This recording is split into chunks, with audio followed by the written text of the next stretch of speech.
first one on YouTube. That one's not good. That was not good. No. Hey gang, Coach Rozy here with Coach Rozy's Chalk Talk. I'm gonna sit down. In the house we have Mr. Matthew Morris. How you doing, bud? Good. How are you? Instead, how's it going? How's summer going? Good. It's, I don't know, new lifestyle, new life right now, but we're just trying to make the best of it, whether it's, I don't know, shooting outside, getting my own workouts in, or going to run a little bit. Let me ask you this, because I'm going to back up some, because you guys were, I mean, I even know, because we've been doing, you and I had talked about it before, but you were coming off kind of in the first part of the season or whatever, a little bit of an ankle injury. Mm-hmm. I think you were rocking pretty good right at the end of the season. I think you're pretty good stride of being right, pretty probably best shape. I think like for the whole year and probably through your career, the best shape you've been like playing. How did you feel going in before all this happened? Were you felt like you were pretty good? Yeah, well, like the ankle injury, it kind of, I don't know, slowed me down, and I wasn't able to like be the athlete and player that I was. But I mean, towards the end of the year, if folks don't know, tell them what happened about that, because that was what the. Yeah, it was just like maybe 2 or 3 weeks right before the season started, and Cooper Kornman and I were playing 1-on-1, and I don't know, we just got done playing like 2.5 hours of games 5-on-5, and I mean he played really well in that, and so did I, and he thought, hey, let's play a little game of 1-on-1, and I'm already have my shoes off and everything, and he talked me into it, and we were playing for a little bit. It's close. I'm up 1 or 2, and then I just drive to the basket, jump stop, and then it just rolls out on me, like no contact at all.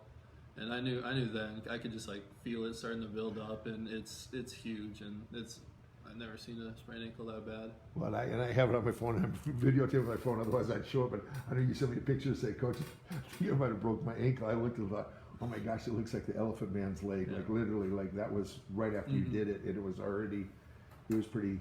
I was like, "Oh man, he might be done." And I know you X-rayed it, and it was just a sprain. And you didn't miss any games from that, though, right? Because you played the first game. Yep, played the first game. No, I made my way through all the tests that I needed to.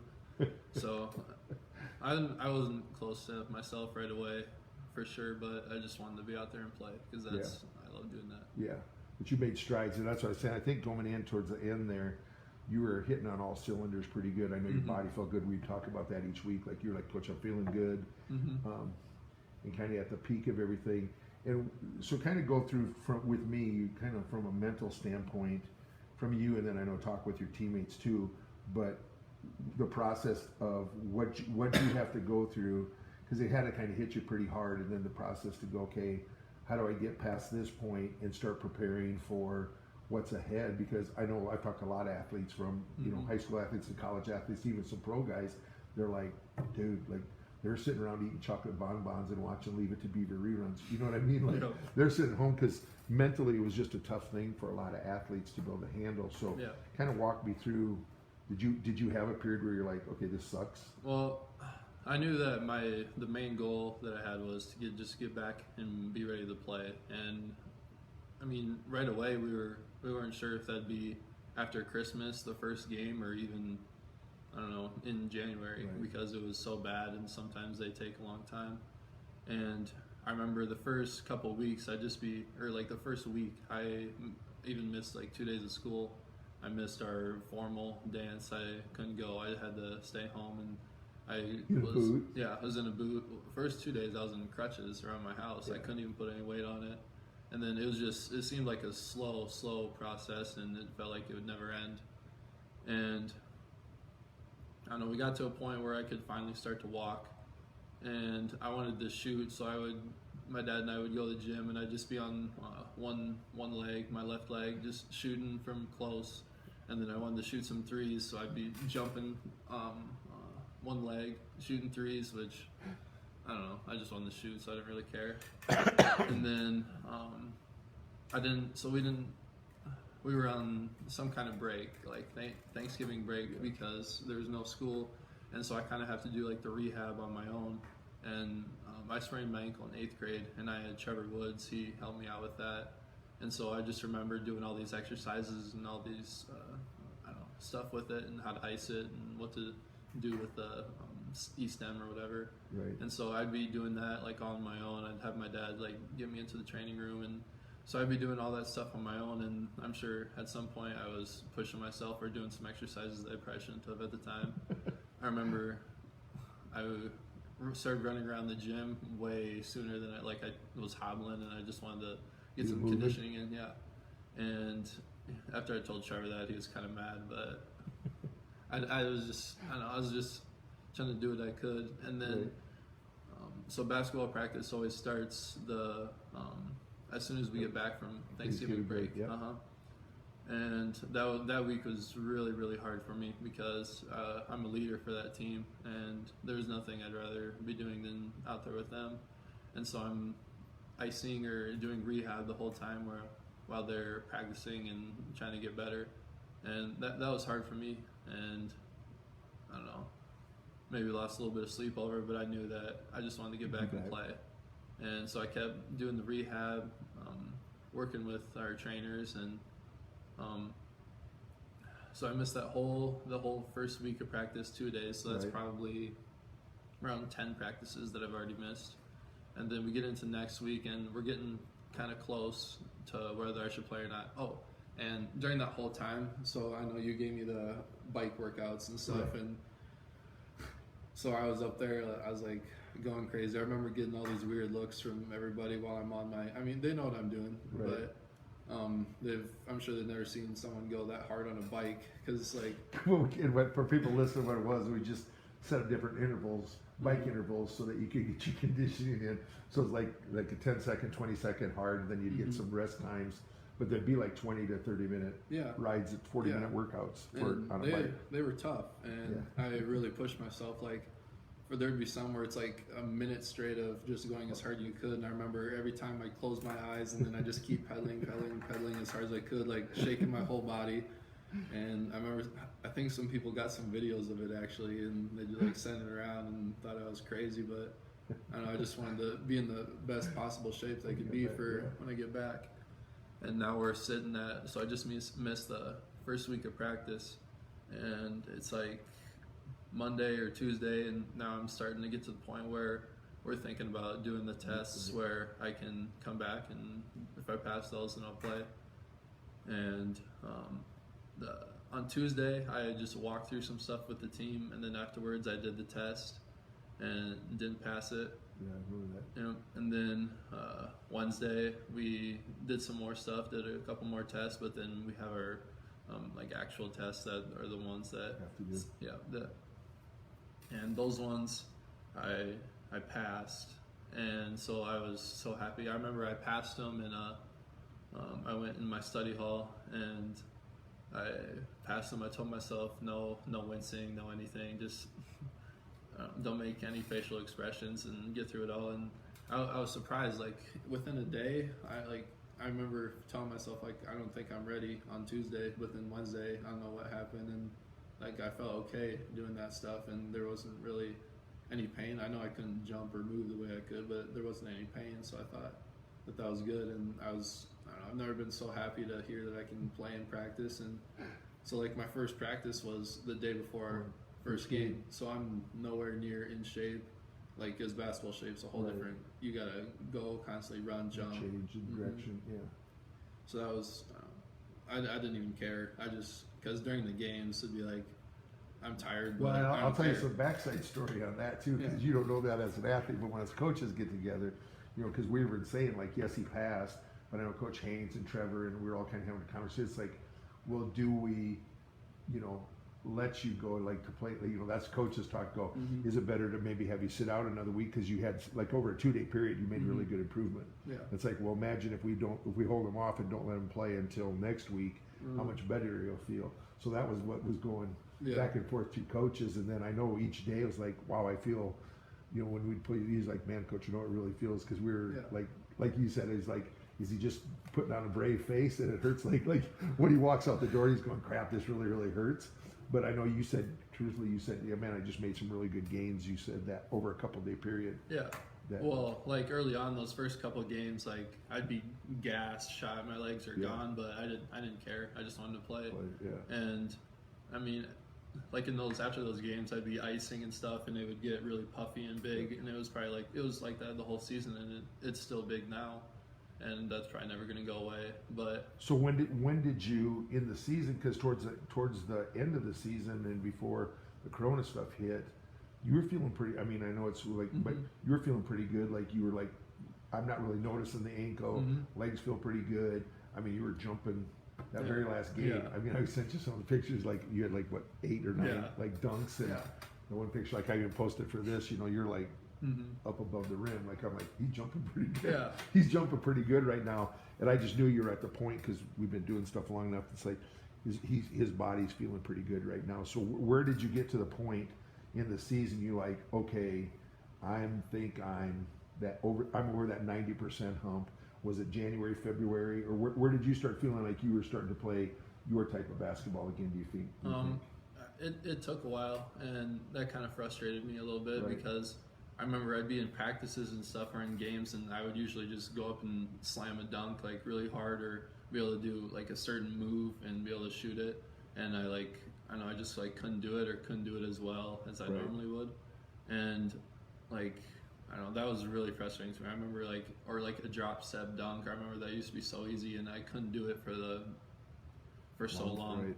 And then like, I think it wasn't until like end of January where I'm starting to like just like dunk everything in practice and feeling good. Yeah, feeling good. My body's feeling good. I'm in better shape than I don't know anyone I play, and that doesn't usually happen. Like with me, like every single year, it's been like I'm feeling the best at the beginning of the season, and then towards the end, it's like I don't know, it's getting kind of long, and we have to grind it out. But it was like the complete opposite for me this year, where I wasn't feeling my best early on, but towards the end of the season, I'm jumping better, and I'm in the best shape that I've ever been my whole life.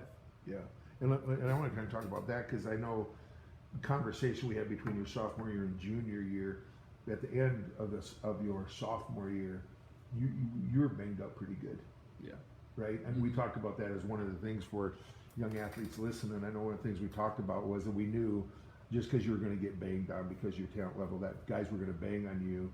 And so what we were able to try, our goal was to try to put a little bit more weight on you, get you stronger, to be able to handle the beating just a little bit more.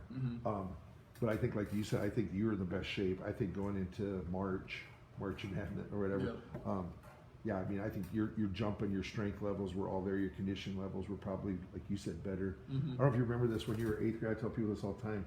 When we started working together when you were an 8th grader, I remember we started talking about like, well, can you dunk a basketball? And you're like, well, I can't. And I always tell people we're doing it. So it looked like 6 weeks later, you said, hey, coach, look, and you sent me a video of you stuffing a basketball. And then I was like, well, can you do it with 2 hands? And you're like, oh. And then like 2 weeks later, you're like, coach. And then you sent me another video that's the improvement that you made. But it's like, and then now I have a picture of you jumping over the rim. I'm like, okay, that's pretty cool. Because back in the 8th grade, you're like, okay, my goal is to dunk it. So let me move you from that. So started feeling really good.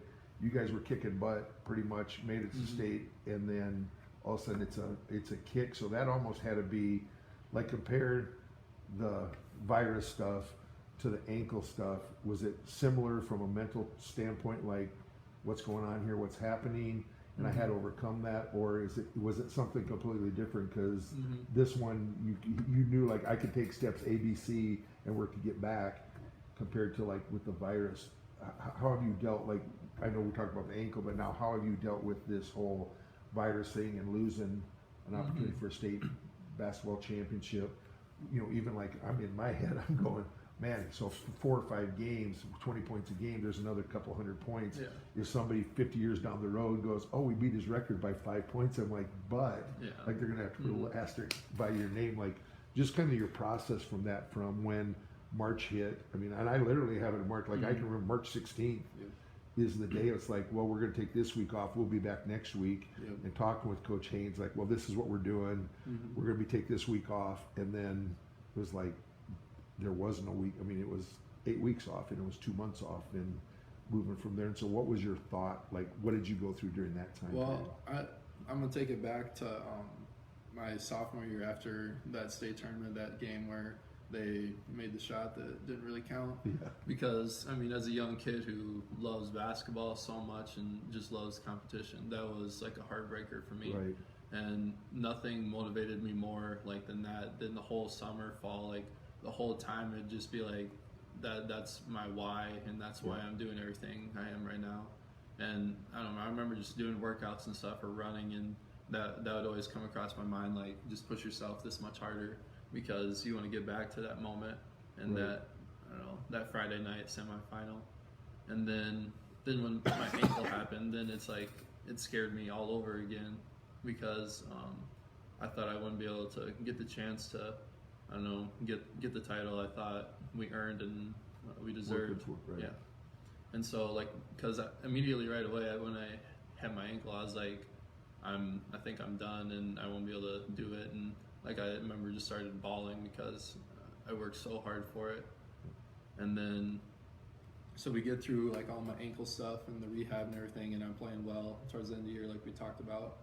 And then the coronavirus happens, it comes along, and I mean, so there's things like that we can control and not control. Like I can't control my ankle getting hurt, but I can control what I do to like rehab and get better, and how well I can, I don't know, just overall just make it better. Right. And then I did everything that I could, and I probably went above and beyond. But then with like coronavirus, like we can't control that at all, and it sucks that we can't because like there's nothing we'd rather be doing than playing, and just me especially. I don't know, it kind of it sucked because my sophomore year I felt like I should have won a state title. Right. And then my junior year, there's like no doubt in my mind that if we would have played that state tournament, that we would have won it. Right. And I think a lot of people know that, but it's, I don't know, that's a conversation that I don't know, a lot of people can have. You can take that a lot of different ways. You can sit on a dinner table and have an argument about, right? Yeah.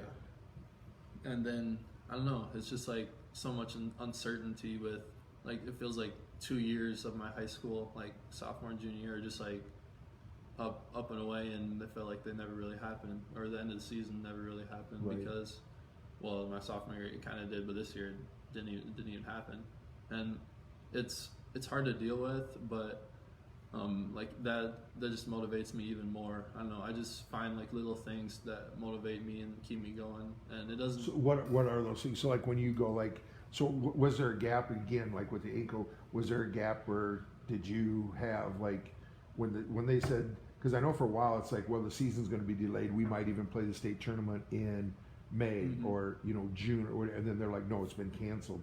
Was there a gap there where, I know you said you find yourself to motivate, was there a gap where you just sat down and thought, this sucks, and like I said, just sit on the couch and almost have a little pity party for a little bit before you started getting back? Or did you start going, okay, right away I got to find those things, and maybe like what were 2 of those 3 things that got you back on track? Because I think that's important, because when I talk to young athletes especially, bad stuff happens, right? And I know they think a lot of times it's like, well, this superstar doesn't ever have bad things happen to him, this great athlete.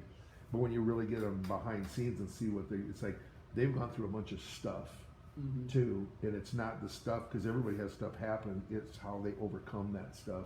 And I think that's a key. Like, did you have that down period, because we all sometimes do, and then how did you start digging yourself out of that to go? Because like I said, I know athletes that last 8 weeks have been sitting on the sofa, not doing anything, going, man, I hope someday I get a chance to like play again. It's like the opportunity's coming, so I'm going to kind of open it up. Like everyone has different like motives on why they do things, and everyone has different backstory. Like some people have a way different life than you possibly think that they had. Right. And like for me, with the ankle thing and with the season, or I'll go to the season and how it ended. So I remember like right away after they told us like it's just a week and we'll be back after it in a week. I remember thinking to myself, like, how can I get myself more prepared in that week for the state tournament to come? And I remember during the season we lift a little bit and we do that stuff, but then I immediately just got the weights out in my garage and I started lifting 6 days a week and doing all these push-ups, sit-ups to go along with it. And I just wanted to better myself, or if we got the opportunity to play, that I'd be an even better version of myself, even though I already felt better than I already did. And so I did that for a couple weeks or the whole time, I'm thinking just get yourself better, and when we play, then you'll just be that much better, and you'll be that much, I don't know, more in shape or that much stronger than the competition, and then that'll help you in the long run. Right. And so I did that up until the point where they said like season's over and they canceled everything. I remember at that point, like when I heard that news, I was in my garage working out, and so I just sat there and started crying because I just worked so hard, and not only off season, in season, back to this off season, and I don't know, put in countless hours, not just in the weight room, but then also in the gym, and our team too. Like we put in so much time for that as well, and so it's like, I mean, it feels like for a lot of people it just like went to waste and you did all that for nothing. But it's like, I don't know, for some seniors it's harder because you don't get a chance to come back. Right. But for us, like younger kids and our supporting cast, it's like just make yourself better for next year. It doesn't seem that hard, but for a lot of people it is.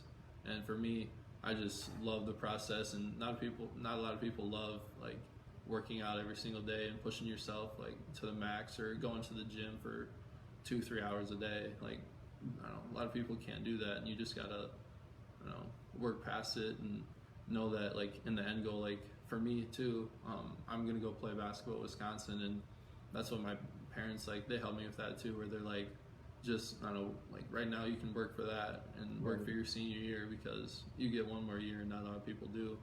And then if it's, I don't know, you still always got like to play at Wisconsin, and you can always work for that and make yourself better for that. No, I think that's the key. I'm going to hit back on, because you kind of said, and I think you said like you got to love the process. I actually just heard a thing this morning, a little podcast thing, and that's what the guy talked about. People are like, oh, I got to find my passion. He said if you love the process, that becomes your passion. Right? So when you look at stuff, if you find the fun and the fire of like, this is what I love. So when you start doing stuff, and you're a weight room guy, I don't know if you love the weight room, but you said since in 8th grade, like you've been a weight room guy. Like I always tell people, like he's in the weight room, but it's a combination of, so kind of go through like your summer, and I know before you used to play baseball, and I know you shot baseball this year too, but for somebody listening, like time-wise, weight room-wise, like during the summer and like off-season, you spend 10 minutes a day, half hour a day, like working on your skills, and then what does that look like when you go to the gym? Like you say, oh, I'm going to go to the gym. Is it you shooting 3-pointers? Is it, you know, what's your breakdown? And then we can maybe talk about maybe some weight room stuff that people might be wondering about. Well, so like we'll just go like this last summer or whatever. So it'd either be baseball practice right away early in the morning, or it'd be go to Rozy's first, or your program. And so that's how long was that? Like hour and a half. Yeah, hour and a half of lifting. And so I do that 4 days a week usually. And then if I didn't get a chance to go, if there was a conflict, then I would be, I don't know, I'd look at the workout or take a picture of it, and I'd do it on my own. And then, so I was always doing that hour and a half a day. Baseball practice was like maybe 2 hours, if not more, every single day. And then, I mean, for baseball too, it's like, I love basketball, but I can't just show up to the baseball field and expect to do good. So it's like I'd be hitting on my own with my family for like an hour every day. So that's already a lot of time, and I haven't even touched basketball. And so for basketball, like I like to switch it up a lot, but it's also good to keep doing the same things over and over. And I think it's really good to keep it simple too with basketball, because the better you are at, I don't know, one thing, then I don't know, it's easier to do a lot of other things. Yeah. And so right away, I always do like 10-15 minutes of ball handling, and it doesn't sound like much, but if you do it hard 7 days every single week, and you do that for 365 days, you're gonna be pretty good at it. And so I learned that, and so I've always done that. And then who taught you that? Like, where'd you pick that up? Just no one. Someone told me that I need to get better at ball handling, so I got better at ball handling. And I don't know, it's just stuff I picked up on from like Warwick workouts in Sioux Falls, like just little things we've done, just bring it to Yankton, do it in our gym. and then every single day, like last summer, and I put up 500 threes a day, 500 threes, and then so that takes like maybe an hour. So that's already hour 20, hour 15, and then some days then that'd be it. But then I'd go again, and then I've had a different workout where it'd be like all pull-ups or like work on my post game like mid-range, and then pull-ups, where I would just mix those three things where it's like threes, posts and mid-range, and just like on the block in that area, and then all pull-up jumpers and just different variations of getting into a pull-up jumper. And so I don't know, those are the three ball handling too. So those four things are something that I work on every day.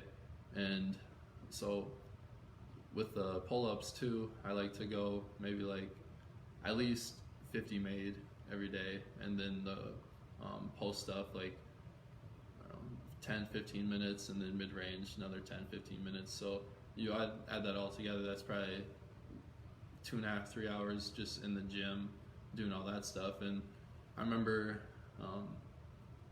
for this summer I had a big plan where I was going to try to go to the gym 2 or 3 times a day, just to, I don't know, because I wanted to go out my senior year with a state title, and I wanted to be the best player that I could be. So let me ask you this, which we're getting, maybe we have to turn off to other competition and listen. What do you think you need to work on to make you a better basketball player?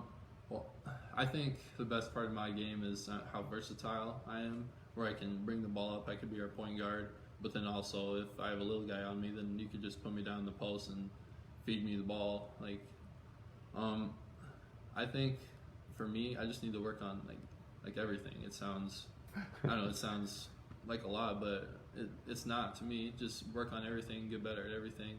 And to me, it's simple. Just go to the gym and you work out and upstairs at a lift or whatever. And so, I don't know, this is like my own kind of like last run at it.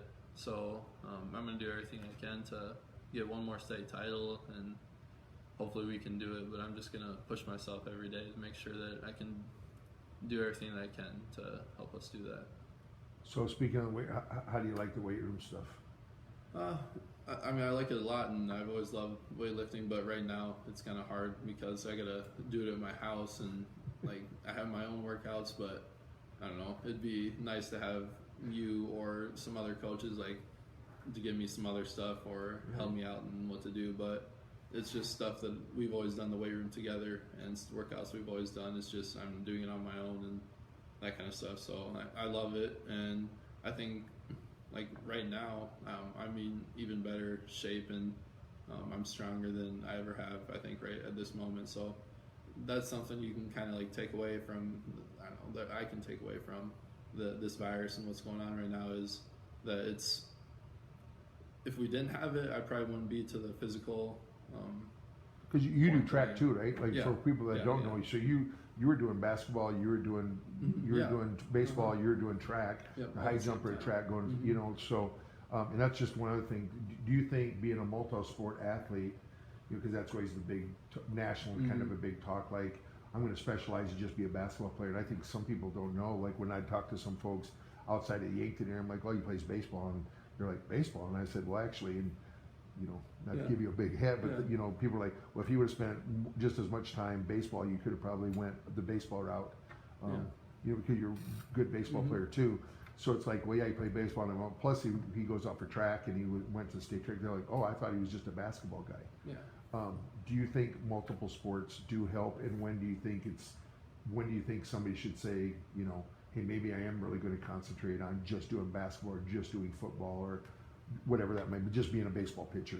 Do you think that's helped you as a young kid? And then when is that line that you think you should say, like, I'm going to really specialize? Yeah, well, even growing up, like probably 4th grade is where I was playing basketball, football, baseball, and then doing some little track stuff. And even I stopped playing football, but I mean, I love football. Right. But during the fall, I remember it was just like I could prepare myself for basketball season, and I could get bigger and stronger. Where if I was in football, I mean, it'd be there a little bit, but it'd be different. Then there's all the like I was never scared to get hurt or hurt anybody.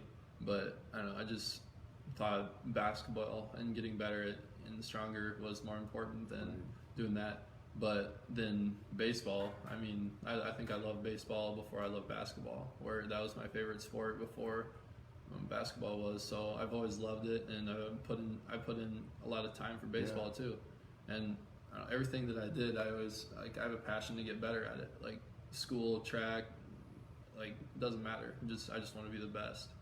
And so like for baseball, I don't know, just work out or whatever and do all that stuff. And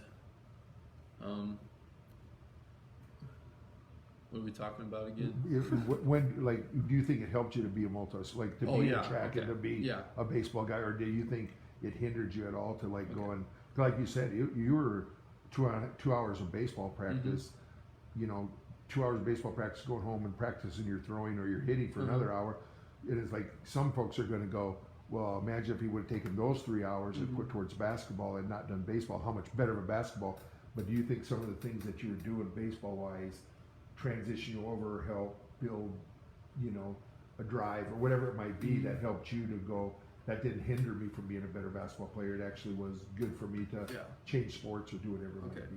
So like with baseball, it's like it's a little break from basketball. I mean, I love basketball and I would do it forever and I want to do it for as long as I can, but baseball is like a little break, and it's a different kind of competitiveness where you gotta think differently, you gotta do these different actions that you wouldn't in basketball, and I'm sure for sure it helps you. And then in track too, it's like you're getting in really good shape while you're also competing, and track is really, really mental, because I mean you're running, and I don't know, not a lot of people like to run for fun, but I just love the different competition within the sports, like track, baseball, and basketball. If I could, I just keep playing or doing those three things as long as I could. But I know that basketball is most important, so I have to put in the most time for that. But then you want to be good at the other things too, so you got to put in time for that. And it's hard, but I love it. And then you get to a point where you might have to give one of them up, and I don't want to give any of them up, but I'm gonna have to I could go play college baseball somewhere. I remember I was talking with Utah baseball, they wanted me to come, and then so they I would try to play basketball and baseball in college, and I'd love to, but I think I just told them that my love lies with basketball, and I don't know, I keep saying I wish I could play them all forever again, and I really do. And for track, I got second in state high jump my sophomore year. So this year I wanted to go in state title in high jump and see what I could do in long jump, and then help our relays 4x4, 4x2. And so I just love competition, and it's cool when you can do it in as many ways as possible. So I'd say play as many sports as you can, because there's going to be a point where you can't play them anymore, and then you're going to go back and wish that you would have played a sport that you quit or you decide not to play for as long as you could. Well, let me ask you this, because you mentioned you just had fun doing it. Mm-hmm. What does Matt Morse do for fun, and it can't be sports related? Can't be. Well, I like to hang out with my friends a lot, and then I have a girlfriend, and so yeah. So there's the downfall right there. Your girlfriend. So I mean, you gotta find time for everything. If you have a love or passion for something, you just gotta find time for it. And there's always gonna be time for it if you make time for it. And then I've been a believer for that, or in that for as long as I've lived. Where if you love something and you'll find time for it. Just make time. You might not sleep as long as you want. Are you a video guy? Are you a movies guy? Or are you you just want to hang out with your girlfriend and hold her hand and? Well, I put you in a tight spot right here, but you know what I'm saying? So you just want to hang out with your buddies. So is it just hanging out playing video games, or is it hanging out? You know what I'm saying? Somebody's wondering, it's okay, just they sit around and hang out, or is there something like you said? It's if you find something you really love to do, do you guys love to go out to the lake and go skiing, or do you hunt? Do you any of those things? Well, I love disc golf. Disc golf is probably my favorite hobby. Little sport. I just love disc golf, and I've been doing it since I was 3rd or 4th grade, and Really? I've gotten like pretty good at it. Where I'm like I'm better than all my friends, and I feel like I want to go play like in tournaments just because I love it that much. Really? I did not know. Yeah, and we do that all the time. Like even now, like we've been able to go do that. Like I don't know, play 18. I remember one day we played all the courses in the whole town. That's 36. That's like 72 holes in one day. And so I don't know. I love disc golfing, and I remember like some athletes, they like find a little something, like a little hobby like golf. A lot of people do golf, and I mean, I play a little bit of golf, but disc golf is, I don't know, it's a little bit easier. I'm not very good at golf, so then I love the disc golf, and I do that all the time. Like I don't know, it's just fun, and I'm passionate about disc golf too. Nice. So we do that, and then I've been playing more video games now than I probably ever have, which it used to be never, but then now maybe half an hour to an hour, which it's nothing at all. Like because right now it's like I can't go to the gym, so I'm shooting outside or I'm working out, but there's so much downtime right now that you got to find something to do, and you can't work out the whole time because you're just gonna burn yourself out. Yeah, you got to take care of yourself. So you can work out a couple times a day, and like I do that, but you can't do it the whole time because you don't want to. Your body can't really take that if you just do it all the time. Yeah. So what do you do for recovery? I know we've talked about doing recovery stuff Yeah. because you beat yourself up pretty good with how hard you train. I know how hard you train. To share with some folks, like what do you do from a recovery standpoint? Well, I remember like talking with you and Trevor where like I need to stretch every single day, and I remember where I was at the point where I wasn't even close to touching my toes, but now like on our basketball team and we see everybody stretch, like I'm one of the most flexible guys there now, and so I don't know, I stretch every single day, which I think helps. Yeah. And then we have a foam roller. I do that. And then, I don't know, if some spots are bad, then I'll either massage it myself, or if I can't reach it, then I'll ask someone to massage it for me. It's not that big of a deal. And they like to help as well, and that's pretty much it. Or during basketball season, I would ice bath probably four times a week, maybe. Nice. Nutrition-wise, I know last year you came in, you weighed, we got you down, we dropped you a little bit. Then for this last year, we put on some weight for you, but your weight went up. I think we got to put on about 6 or 7 pounds. Plus your vertical went up, which means you had more power output. Where do you see yourself? Do you think, and like maybe talking to Coach in Wisconsin, like are you thinking another 5-6 pounds of good body weight? We're not talking about just eating chocolate bonbons, like they say, putting good weight on, or do you feel like pretty comfortable with where you're at right now, or from your standpoint and a nutrition standpoint? To get you there, where would you like to be at? Well, I mean, we're kids and we love to eat like whatever we want: pizza, chocolate bars, all that stuff, chips. And I started at an early age where, well, like 7th and 8th grade, I'm like 230, and right now I weigh less than what I did then, which sounds crazy to a lot of people. And I put on some inches and a lot of muscle, but I was more then than I am now. And then in 8th grade, I remember thinking to myself, like after the season, like we pretty much finished dead last out of everyone. Like I know our region was weird, and so we were out before anyone else was, and that really made me mad. And I wanted to be like the best version of myself, so I put in more time in the gym than I ever had. Right. And then the biggest thing for me was I lost a lot of weight that summer, and I ate really well. Like it'd be like a chicken salad or chicken breast for every meal. And then, so I was like, I remember I got to 238 at one point, and I was like, that's enough. That's enough. And I got down to where, right before the season started, my freshman year, I'm 218. And how many guys are willing to do that? Your freshman year of high school, drop 20 pounds, so you can be the best version of yourself when that season comes. And I don't know, that season worked out really well. We won a state title. And so then I kind of just like maintained.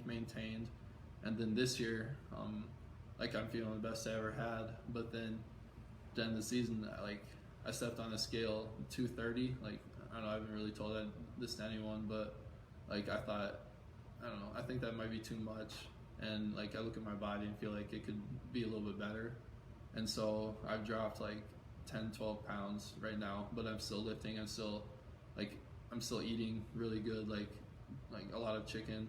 Right. I eat chicken, a lot of chicken with rice, shrimp, and fish, and those are like the main things that I eat.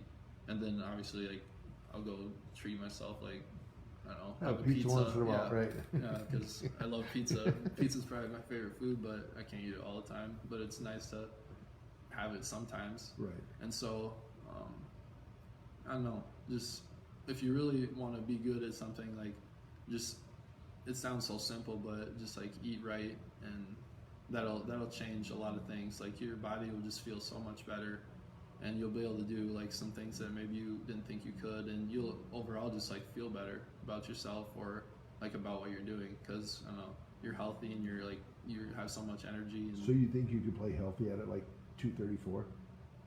I think so. Yeah, just like I don't care what I weigh.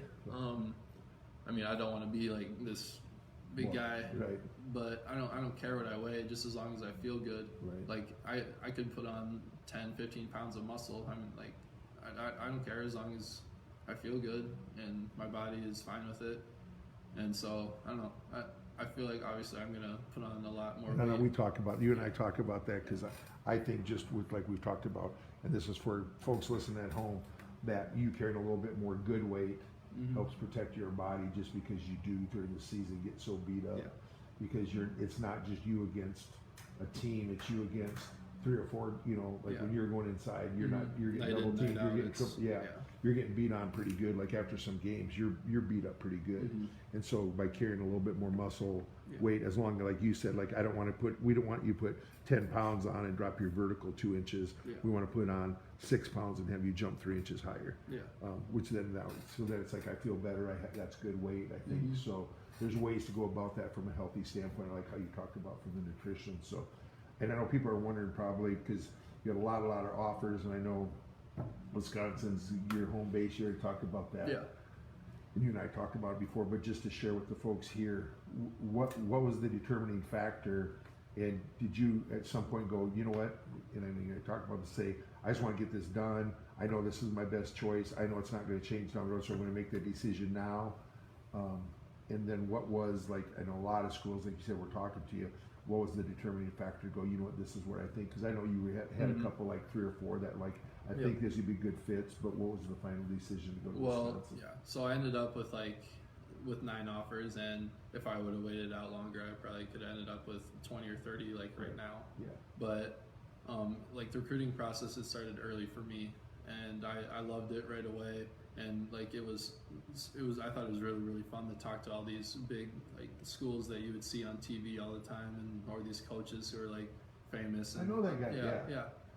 And so I don't know. I loved it, and then there were some schools that I knew that I wouldn't go to, and then I could see myself there, and I could be there.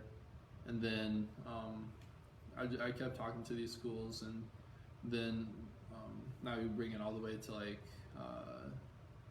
just this past summer, where I knew I don't know, it's already starting to get kind of take a toll on me, where I don't really want to talk to coaches for, I don't know, I would have a bunch set up on a Sunday where I'd spend an hour just talking to coaches, where some places I knew there was no way I was going to go there. Right. And so I knew then that I would have to cut my list, and there was some schools that were out and some that were in, and I knew that. And then those are hard phone calls to tell coaches I don't know, you're not it. And I don't know, Bill Cartwright, so he helped me with the recruiting process a lot, and he just said those are big boy phone calls, and those are phone calls you have to make, and it's just gonna help you in the long run. Yeah. And they did. And Wisconsin, I knew, I went there in 8th grade for an unofficial visit already, and I could tell that I really liked it then. And so we got to the point where I want to cut my list, and I knew yeah, for sure they're in. And some schools it's yeah, they're out for sure. But then I got down to my final 3, and those are Creighton, Wisconsin, and Iowa. And then you just have to pick and choose which one.